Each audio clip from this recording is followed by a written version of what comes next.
Stop! Lightning McQueen died in the very first Cars movie, and you've been watching a fake clone this entire time. Remember that terrifying train scene where he desperately tries to outrun the locomotive just across the tracks? He didn't make it. The train completely pulverized him into scrap metal. But Rusties couldn't let their billion-dollar golden goose disappear, so they did something highly illegal in their underground tech labs. Instead of announcing his tragic death to the public, the corporate owners quickly gathered his remains and activated a top-secret cloning project.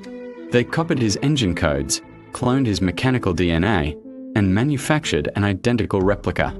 This explains why his personality completely flips the next day in Radiator Springs. He went from a selfish, arrogant jerk to a suddenly compassionate and helpful car because his code was reset. Think about it. Throughout the sequels, McQueen displays unnatural, almost robotic physics. In Cars 2, during the grueling World Grand Prix, his engine never overheats, he shows zero physical exhaustion, and his energy levels seem absolutely limitless. That is because his body isn't made of natural organic parts anymore.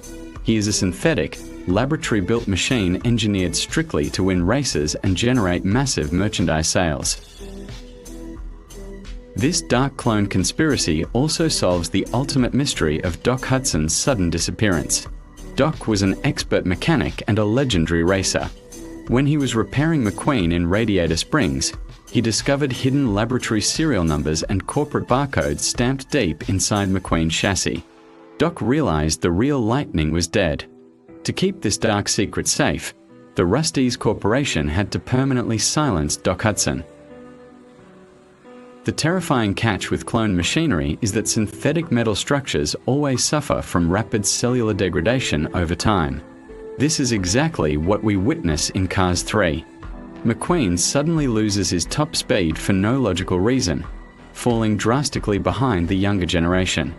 Everyone thinks he is just getting old, but his internal generator and cloned engine cores were actually experiencing severe, irreversible system errors. Remember Sterling, the shady billionaire who bought out Rusties? He didn't care about racing.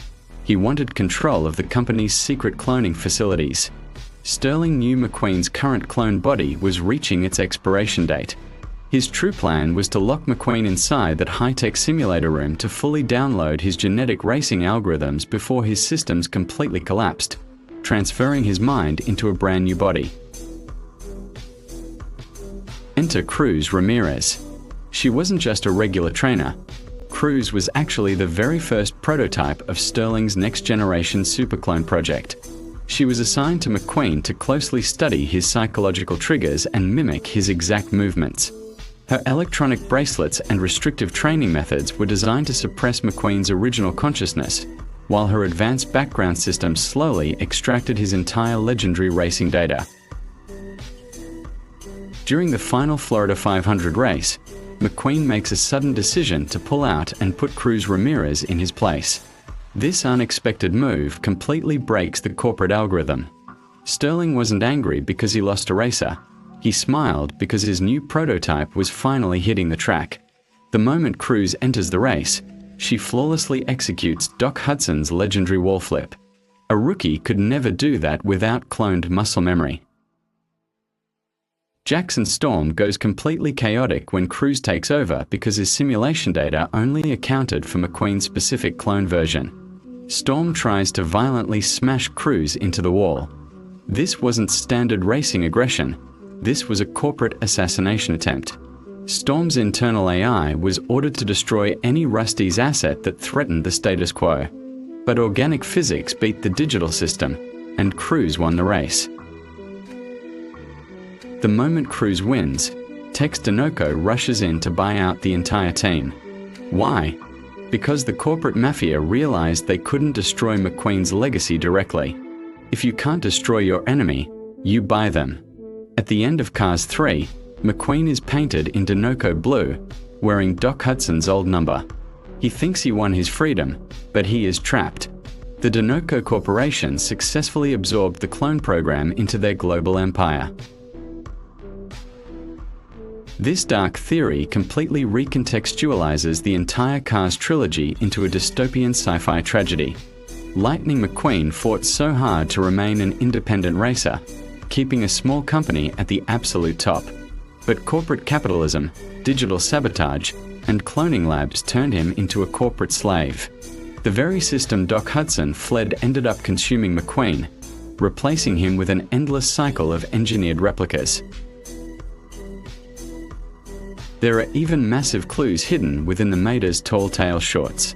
Whenever Maida reminisces about their crazy past adventures, McQueen always blankly responds with, "I don't remember that, Maida." Maida thinks his best friend is just joking around, but he isn't. He truly doesn't remember.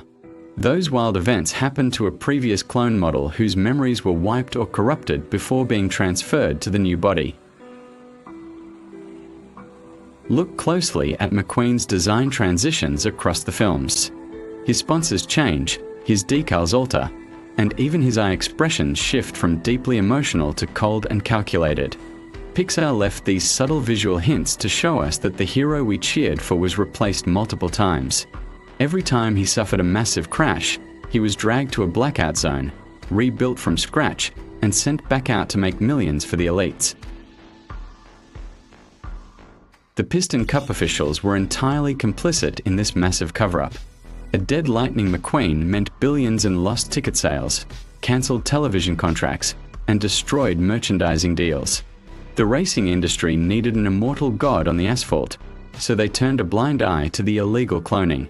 McQueen became a literal ghost in the machine, a digital phantom driving on a track for a world that loves illusions.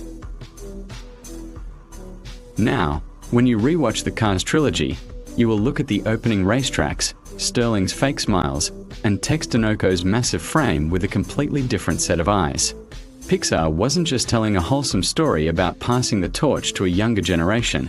They were exposing how greedy monopolies completely hollow out real legends. The bright red paint was just a distraction to hide the cold, lifeless metal underneath. What do you think about this mind-bending clone theory? Did the real Lightning McQueen actually die in that horrific train track accident in the first movie? Or is this just a brilliant digital riddle hidden by Pixar animators? Drop your thoughts in the comments below, and let's see how many Fusion_BT fans can handle this truth. I will be reading and analyzing every single comment to see who truly cracks the corporate code.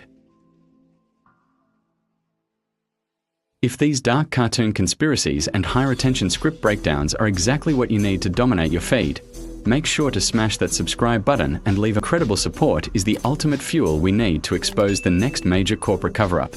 Until next time, take care of yourselves. This was the Fusion_BT channel, and I will see you guys in the very next viral video.